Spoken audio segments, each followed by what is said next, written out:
اس video کو پوری دیکھیے گا اور دیکھنے کے بعد صرف اپنے تک نہیں رکھیے گا بلکہ اس کو شیئر بھی کیجیے گا، کیونکہ آج کی بات ہی ایسی ہے۔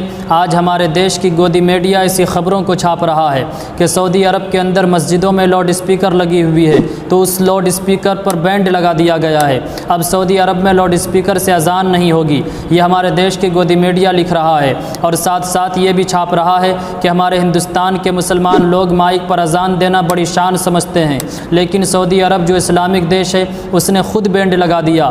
حد تو اس وقت ہے، ظلم اس وقت بڑھ جاتی ہے۔ گودی میڈیا یہ بھی لکھ رہا ہے کہ سعودی عرب کے بعد اب بھارت بھی کرے گا اس کی مانگ۔ رپورٹ کو شیئر کیجیے گا اور گودی میڈیا کے چہرے پر کرارا تماچا لگائیے گا۔ اب اس کی اصلیت کیا ہے سنیے، میں آپ کو بتا رہا ہوں۔ سعودی عرب میں مسجدوں میں جو نماز ہوتی ہے وہ مائک میں ہوا کرتی ہے، یعنی جو گنبد پر مائک لگا ہوا ہوتا ہے جس سے اذان دی جاتی ہے اسی میں نماز ہوتی ہے۔ تو چونکہ بہت سارے لوگ باہر ہوا کرتے ہیں اور قرآن کی تلاوت ہوتی ہے، تو باہر جو لوگ ہوتے ہیں ان کے کانوں میں قرآن کی آیت کی آواز آتی ہے، ان کو سن کر لوگ انسنی کر دیتے ہیں، تو اس طریقے سے قرآن کی بے ادبی ہوتی ہے۔